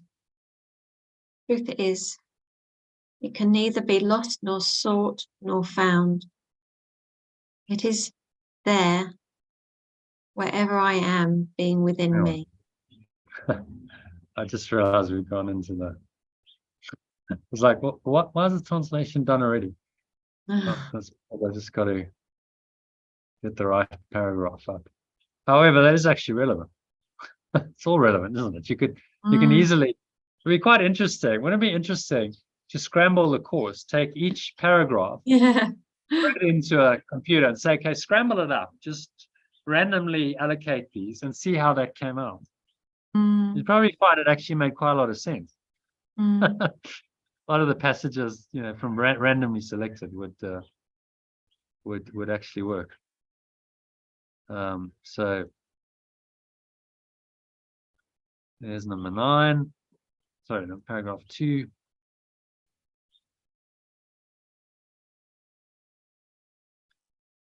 Okay, so bringing the ego to God. Bringing the belief in separation to pure formless awareness is but to bring error to truth.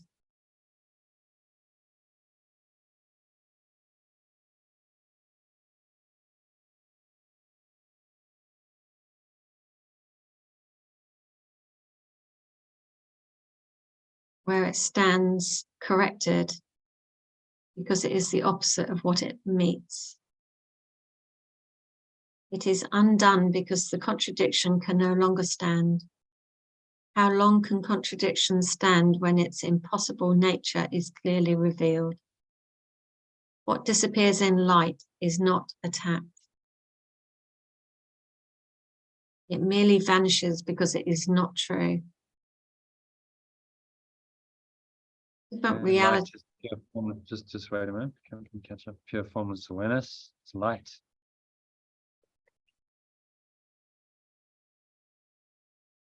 Is in pure formless awareness is not attacked. It merely vanishes because it's not true. But realities are meaningless, for reality must be one. Cannot change with time or mood or chance. This changelessness is what makes it real. It cannot be undone. Undoing is for unreality, and this reality will do for me.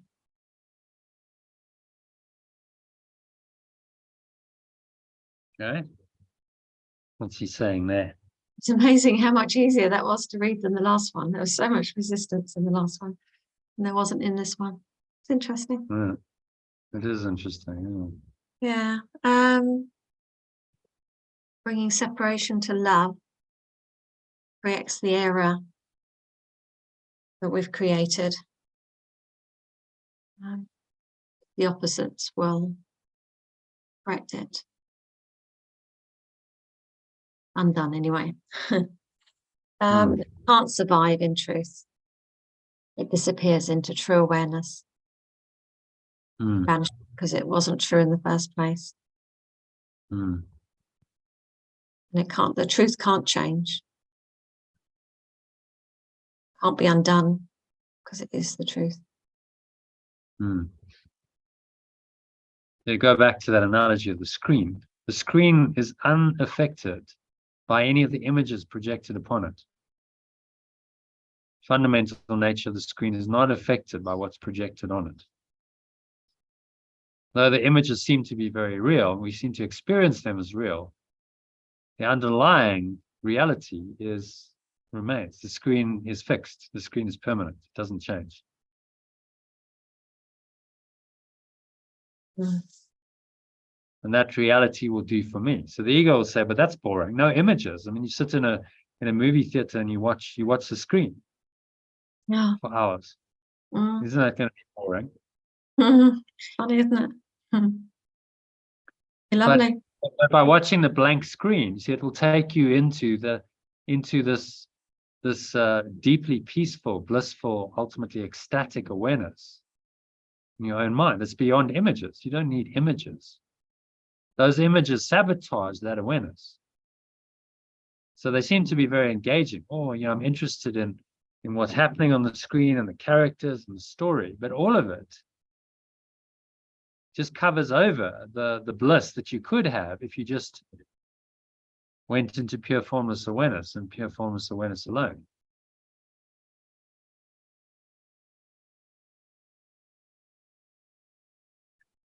And so, the ego is always trying to distract us by getting us to attach to the images.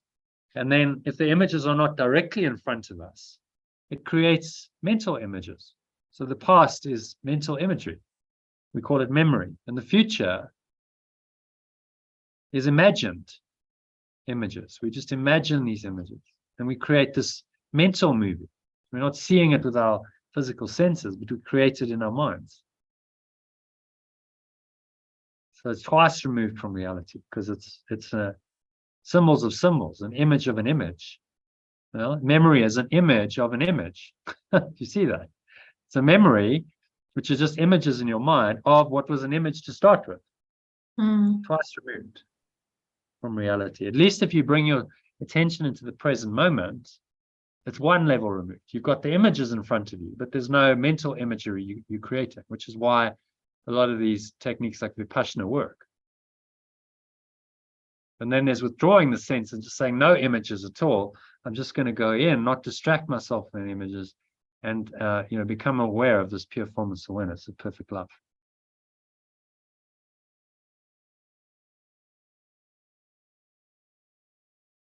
And then that reality just reveals itself to you. You are it. You realize I am that. I am that which I am. I am that reality. I am the awareness which is changeless. And the images don't matter at all. And that cannot be undone. So now I'm changeless, I'm timeless, I'm invulnerable.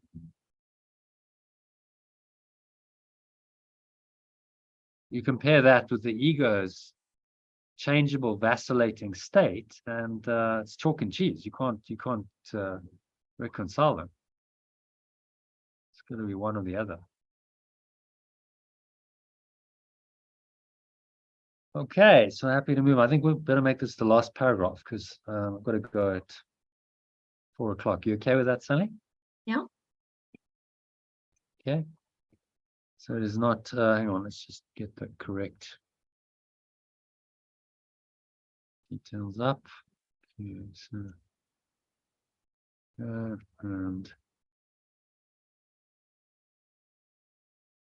Been very profound today's session. It always is, but very profound. yeah.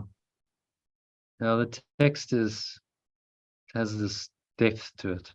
And the lesson's good, but the lesson is just okay, it's fairly basic, isn't it? Text is like, okay, now you're going to get into the metaphysics and start undoing the construct of time space in your mind. That is pretty profound. Yeah, it is. Okay, merely by being what it is, does truth release me from everything that I am not.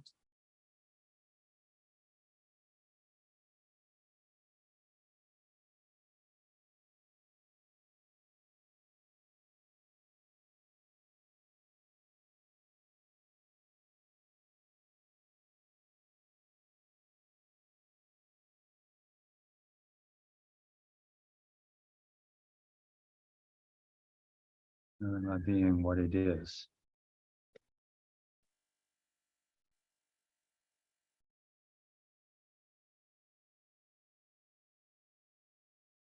So this is grace, isn't it? I just bring it to the truth. And if I stay in that awareness, allow that awareness to arise, which releases me from everything else, because there's only that awareness.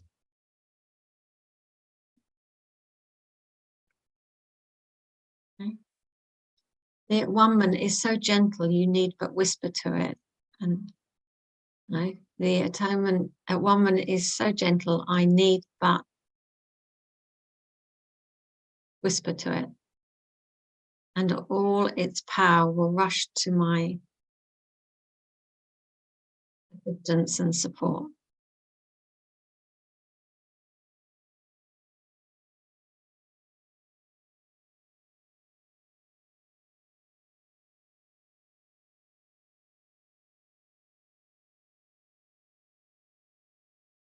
I am not frail with pure formless awareness beside me.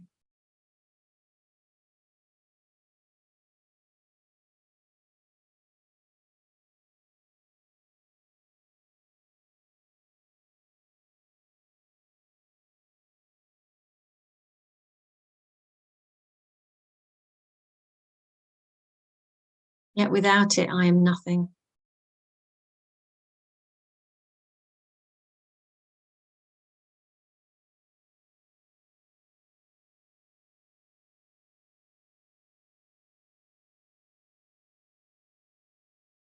The at-one-ment offers me pure formless awareness of perfect love.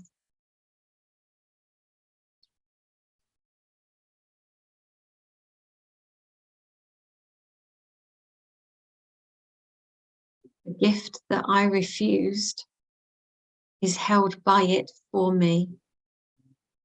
Wow.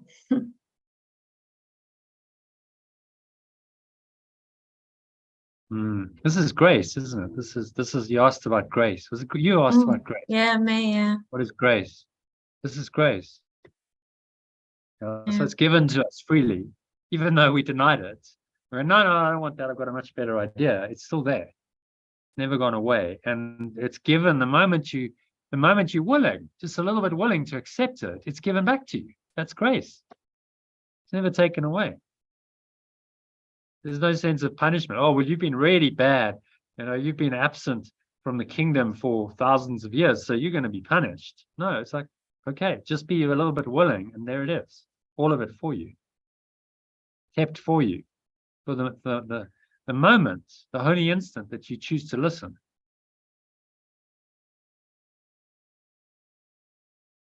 Mm.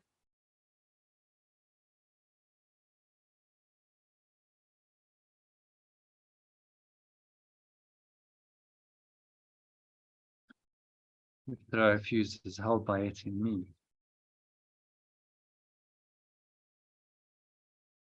The remembrance of perfect love holds it there for me.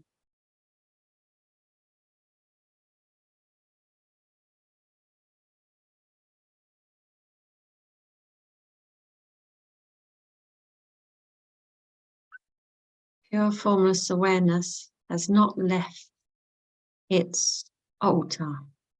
Remember what altar is? Yeah. Foundation. Not left Yeah. its foundation. Yeah.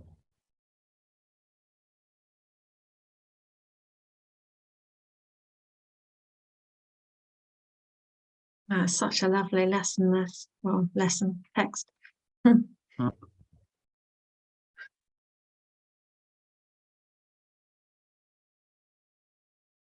Some of them just seem to resonate. Yeah. It's foundation. Though its worshippers placed other gods upon it. As worshippers, we'll keep worshippers. Worshippers placed other gods upon it. How would we translate that? Don't know. Other illusions upon it. Valued other beliefs before it. Instead of it.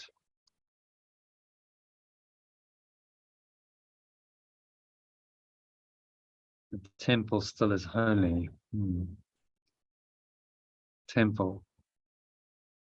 Alter the temple, the presence that dwells within it, His holiness. It's talking about the mind. The mind is still holy. Holy. Whole. My awareness. My awareness is still innocent. The presence that dwells within it is holiness. Yes. But, pure formless awareness. Perfect love.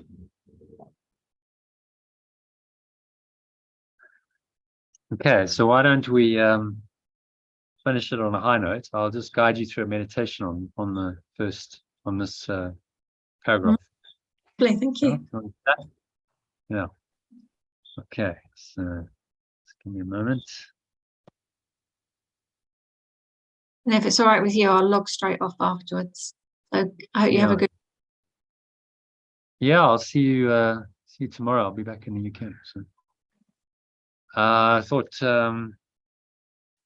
12:30, does that work Yes, it does. for you? Yeah. Does the 12:30 session work for you, Sonny, tomorrow? Yes, it does. Yeah. Yeah, okay.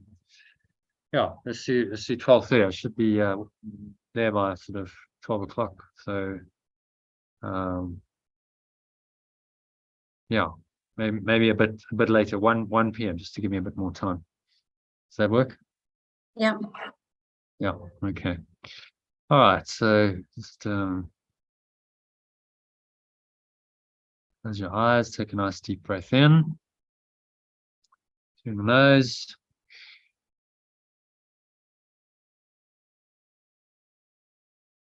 And just listen to these words. Repeat them after me in the first person. The truth releases me from everything that it is not.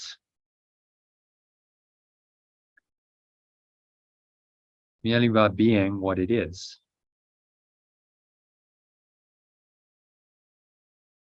The environment is so gentle. I need only whisper to it.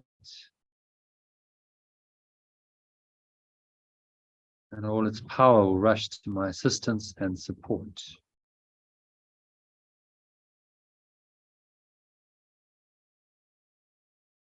I am not frail with pure formless awareness beside me.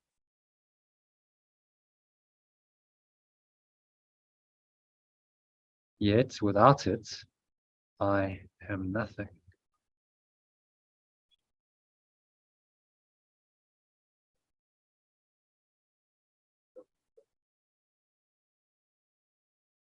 Yet one moment offers me pure formless awareness of perfect love.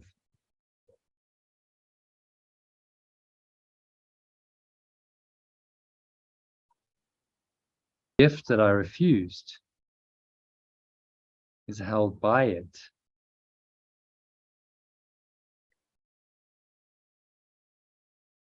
Within me.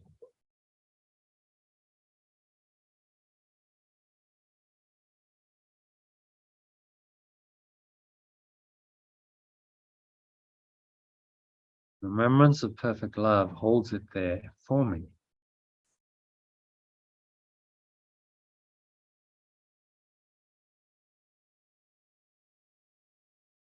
Pure formless awareness of perfect love has not left its foundation.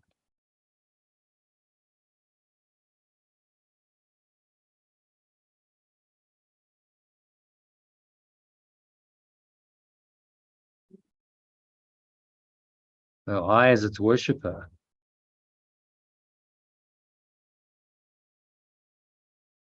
valued other beliefs instead of it.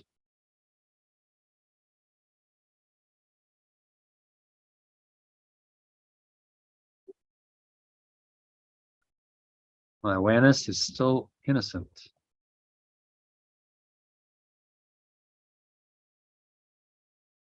The presence that dwells within it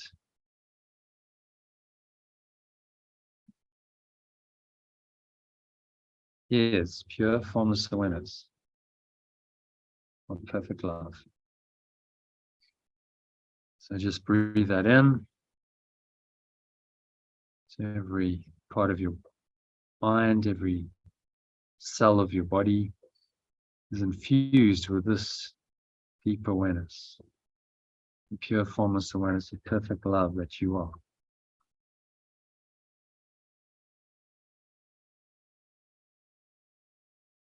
Anchor the state in for a few moments, connect with it. Feel its presence, its power, its glory, magnificence of being in it. And you set the intention to stay here in this state for the rest of the afternoon and evening.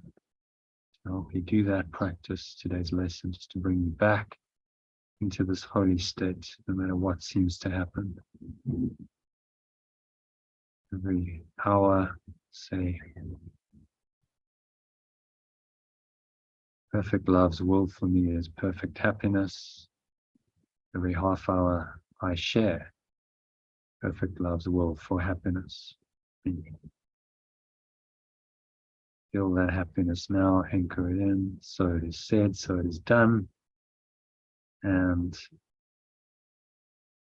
just stay here for as long as you need to in this deep, connected, happy state.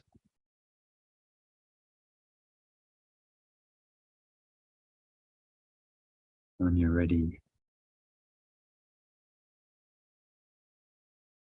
and open your eyes, log off and continue on with your afternoon and evening in this connected, happy state.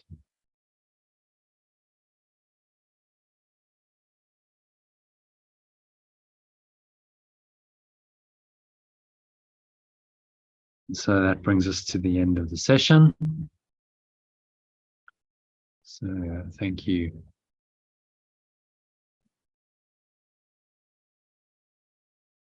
Thank you, Sally. Thank you, everyone who joined. Elaine, Christine.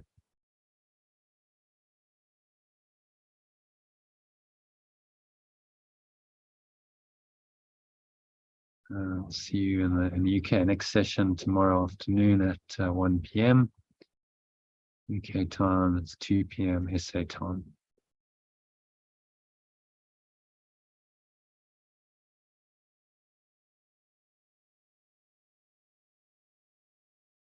So thanks very much. Just logging off, and I'll see you again tomorrow. Namaste.